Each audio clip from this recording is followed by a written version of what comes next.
Hello, this video is to help you get prepared for your shoulder surgery.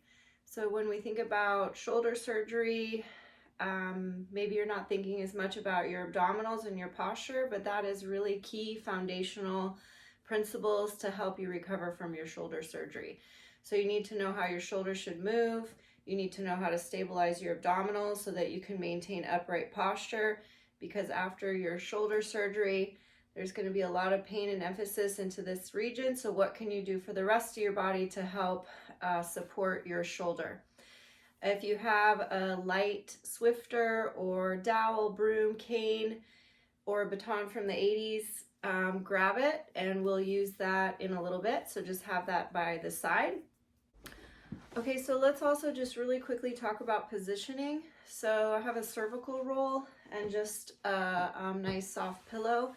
So typically, if you're preparing for shoulder surgery, you probably have all your pillow proppings. So you're going to want to do the same thing and support yourself when you're on your bed or on the floor. So you can have a pillow under your head. Make sure it's not under your shoulders too much. You can use a cervical roll just to support under the head. You can have it here. Try not to have the pillow all the way under the shoulder, because that's going to push your shoulder forward.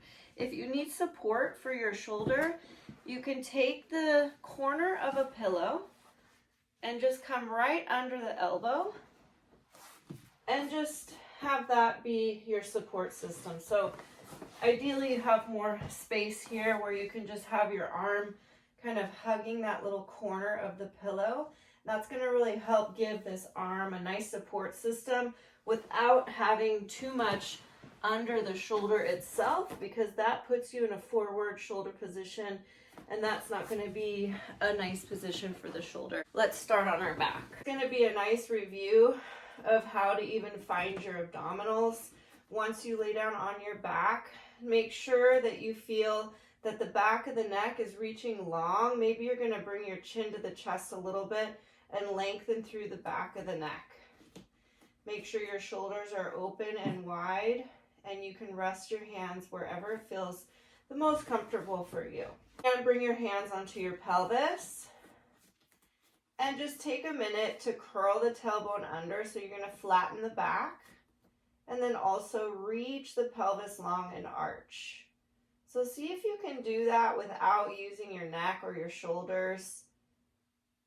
You're just going to pull the pelvis up like you're flattening out your spine, and reach the pelvis long like you're trying to create a little arch. But see if you can isolate that movement from that really low pelvic position versus arching through the chest and really using the neck and the shoulders. So if you can start to differentiate kind of from here down versus here up, you're going to have a little bit more control so that you're not overusing the neck and the shoulders for every single movement.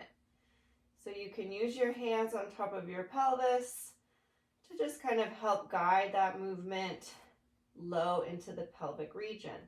Go ahead and find a nice neutral, meaning it's not too flat, not too arched, but just right here in the middle. And very important for shoulder surgery is that you learn how to relax the neck muscles. So we're going to take one hand onto the belly button. You can do two. And you're going to push your belly button all the way up to the ceiling, make it really big, and then slowly pull the belly button right back down to the spine.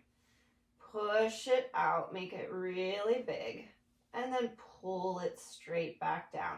Now go ahead and take another hand and place it up on top of your chest. Use your non-involved shoulder to do that.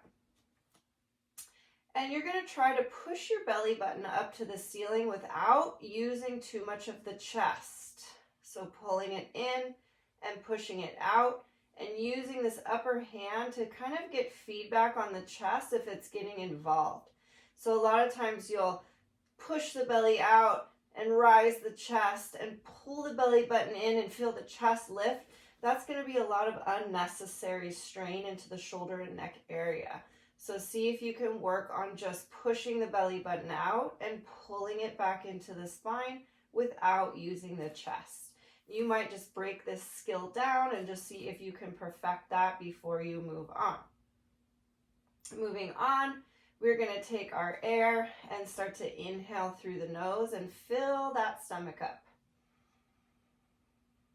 And then exhale, blow the air out and pull the belly button back to the spine.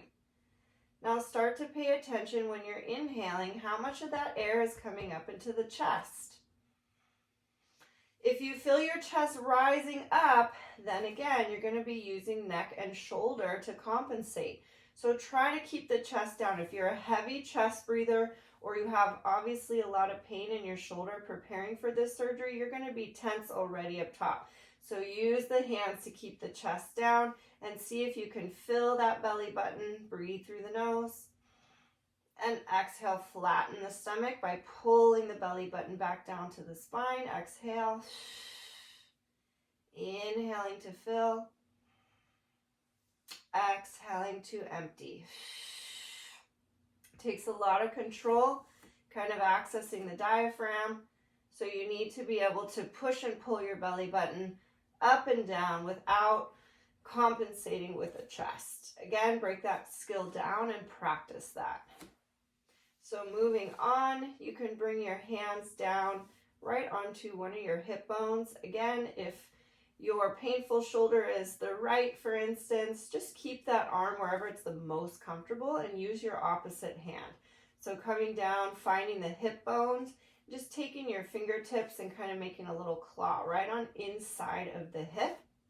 If you're having a hard time finding that, just bring your hands like you're going to go into a pocket, and that's going to be right where you want to hang out. So we're going to inhale here through the nose and fill up. And then exhale, start to pull the belly button to the spine. And start to feel that muscle under the fingertip really start to engage under your fingertips, and that's going to happen the deeper you pull your belly button towards your spine. It's called your transverse abdominis muscle, and what it does is it cinches your waist. It makes your waist smaller, like you have a belt that's getting tighter, like a corset that's getting cinched up. So inhaling through the nose to fill, and exhaling to hug that corset. You're pulling your hip bones closer to the center of your body. This takes a lot of practice, so if you feel confused or overwhelmed, it's going to be normal. Keep practicing. Inhale and exhale. Just start to pull that belly button in. Imagine someone cinching your waist, tightening your belt or your corset as you exhale the air. If you're still having a hard time feeling that, go ahead and give yourself a little cough. And you can feel those muscles engage into your fingertips, and those are the muscles you're trying to engage. That cinches your waist. Those are your stabilizing muscles, which is really important for your posture. So when we start to move the legs, we're going to really work that muscle so we can keep the hips from moving. So adding on, we're going to do a little marching. So go ahead and just lift one leg up and then the other. If you have availability of both hands, keep your hands on your hips. If it's just one hand, that's fine. But start to feel how that hip bone is starting to move. Kind of moves. Maybe it's a little tippy. Well, what we're going to do is control our marching by using our abdominal muscles. So we don't want the hips to move. We want to use that belt muscle to keep the pelvis nice and still and stable. So you can use your exhale to do that. You're going to inhale to prepare. Start your little exhale, so you're pulling your abdominals in, and imagine that the abdominals coming into center is what floats that thigh up. You can do an inhale here to hold, and an exhale to lower, or you can go faster. Inhale, exhale to lift, and inhale to lower. And exhale to lift the other side. The exhale is there to help you deepen your abdominals so that as you're lifting one leg and moving to the other leg, there's no tipping in the pelvis. The pelvis is staying very still. It's very stable. You're also going to notice once you start moving your legs, your shoulders and your neck might start to lift forward. That's why we're doing this, so that you can learn to keep the shoulders and the neck relaxed and use your abdominal muscles to float the legs up into your march. So imagine you have that belt is being really tight, your pants are feeling a little bit tighter, and you're just working on that march from side to side. You don't have to add the breath, but the exhale really helps with exertion, which helps you get deeper into the abdominals. You want to perfect this motion. You can also just work on literally picking the foot up off of the floor just a little bit and bringing it back down. The transition from side to side is really the most important, because that's when you're going to get the tipping of the hips. Maybe this is all a little bit too much information, but what you can focus on is, can you move your legs up and down with your abdominals just a little bit engaged, and just really keep the neck and the shoulders relaxed. So there's a lot of different levels that you can start working. For those of you who want a little bit more of a challenge, you're going to come up into tabletop with your exhale. So inhale to prepare. Start to pull the belly button into the spine. Float one leg up and keep exhaling as you bring the other leg up. You can stay here and do little toe taps where you bring one foot down, keeping the ribs hugging together. You can do another toe tap, but don't let the ribs open up. Keep the ribs connected. Keep the belly button pulled in and up so you have this really nice tight corset. If you can't keep your neck and your shoulders out of it, or you feel it in your low back, you need to work more on just one leg at a time, which will be what we just started with. One leg up and down, working on the transition from side to side. Otherwise, you can progress, come up into a tabletop, and start working your toe taps. Now, if you are up here and you feel strong enough to do it, but you feel like your belly button is pushing up into your hands, you need to pull the belly button away from the hands. Bring the ribs down to the mat. Pull the belly button up into the rib cage, and make sure you're pulling away from your hands versus bulging out. And then you can just take a little break from here. We're going to move on to the arm motion. So grab your dowel, your cane, your baton from the 80s, your Swifter, whatever is really light, and just walk your feet away so you're not in such a tight bent position. So moving on to the shoulders. This is a nice thing to learn because you want to learn how to move your shoulders in this position. After surgery, you're going to do a lot of things lying down, and most likely you're going to have some pillows supporting under the head, but you want to try to keep the pillows out from under the back of the shoulder. So take your dowel and reach it long by your thighs. And then if you can, if it's okay, you're going to stretch the arms straight. So the dowel will be kind of resting on the thighs. Now you're going to have to decide, depending on what your shoulder is like, you might have a really wide grip on your dowel. You might be more narrow. So take a minute to figure out where the best pathway is. Think of it like you're finding the best lane in rush hour traffic. Like, where do you want to be moving from? So try to keep the arms straight if you can, and then let the shoulders just feel heavy into the back of the joint. So we're going to float the arms up by pulling the shoulders down into the back of the joint. You're going to float it up. And then you're going to bring it back down by pulling the shoulders down into your makeshift bra clasp or just down the spine. So there's a ball in the socket, and we want that ball to rotate and glide down. So imagine rotation and gliding down the back of your spine, and the same type of gliding down and rotating as you come back to where you started. Make sure the shoulders don't roll forward. Keep the shoulders back and down. floating up. So rotating and gliding down in the joint, and rotating and gliding down as you come back. Add a little breath here. Inhale to float up, and exhale, pulling the abdominals in, reaching your dowel for the thigh. Inhale and exhale. You're using a dowel so that your non-injured side can kind of help lift that arm up. And maybe you can't get up that high. That's okay. Maybe you're going to come up just a little bit, halfway and halfway down. If that is still too much, depending on how painful your shoulder is, you can take your stronger arm, grab onto your painful arm, and start working it up as far as you feel comfortable going, and then guiding it back down. So you're using your stronger arm to lift your weaker arm or your painful arm. For those who want to add on, we're going to inhale to float up to the ceiling.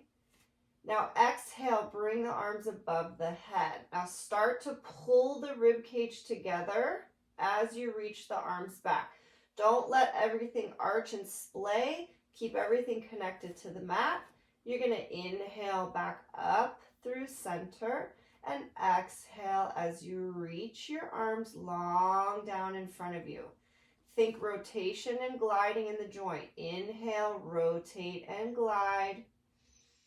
Exhale, rotate and glide down more. Inhale, rotate, and exhale, finish back to where you started. So keep going, go to your working level, but remember the shoulder joint, it's a ball and socket joint. The ball needs to rotate and glide to initiate movement. So see if you can just work on that. Again, the goal is to not use the neck and to have really good mechanics in the shoulder. So you can take your pole off to the side and be careful as you roll up. You're probably going to most likely roll onto your non-painful side, and just take a minute and then sitting up. So using that non-painful arm to press into the mat to get yourself up. Sit on the side of your bed or on the floor just for a minute so that you're not dizzy. And we're going to move on to getting onto all fours or onto your forearms. Some of you might not be able to do that, and you can stop the video at any time. So take your time, and you're going to come onto all fours. Once you get onto all fours, you want to make sure that you're not sunk down. You're really pressing your hands into the mat, and you're pulling your chin up in line with the spine. Okay, so make sure you're not arched. Your belly button isn't sinking down to the floor. The belly button is pulled up into the spine, and you're pressing your hands into the mat to find this really strong lifted position. Now you're going to take a few breaths here and see if you can get your corset, your abdominal muscles to really engage in this position. It's just a different place in space. You're also loading the shoulder here. So you're pulling the shoulder blades down your spine. You're going to inhale. Nice big exhale. Start to lift the belly button up into the spine. 2 more. Inhale. Exhale. 1 more. Inhale. Pull the belly button into the spine. Now from here, if you can, keep the shoulders really anchored down the spine, but can you hinge forward 1 inch and hinge back 1 inch? Hinge forward and back. Don't collapse through the shoulders. Don't let the belly button lower. You want to keep it lifted. You're just hinging forward and back, and maybe it's really, really small. And then you can go side to side. Very small. Just trying to get a little load through that shoulder joint without the shoulder blades coming together. They're widening, they're staying nice and stable. And then from that point, you might want to reach your hips back and just come off of your wrists. So you're just trying to load in through the joint, and that might be a little bit too much for some of you. So for those of you who feel like you can do a little bit more than that, you're going to come down onto your forearms and just lower your hips down. So maybe you can let yourself relax in this position, maybe not. Keeping the elbows under the shoulders, same thing. You're going to press the entire forearm down into the mat to lift yourself up so you're not sinking and sagging into the shoulder blades. You're widening the shoulder blades. Pull the belly button in and up. And then from there, you can curl the toes under. And if you're strong enough, you can lift the hips up and then maybe straighten the knees. You can get yourself into a forearm plank and then lower one knee and then lower the hips. This is obviously more advanced. Depending on your presentation prior to going in for shoulder surgery, you might not be able to load the shoulder this way. But for those who can, you're going to press the forearm down into the mat, lift the belly button to lift the hips. Then curl the toes, lift the knees, and find that forearm plank. Don't make any rounding happening through the upper back. Keep the shoulder blades wide, keep the belly button pulled in, lower one knee and then the other. And you can repeat that as many times as you have endurance for.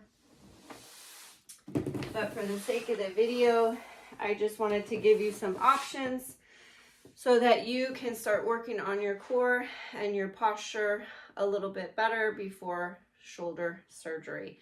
I hope that helps. Take care.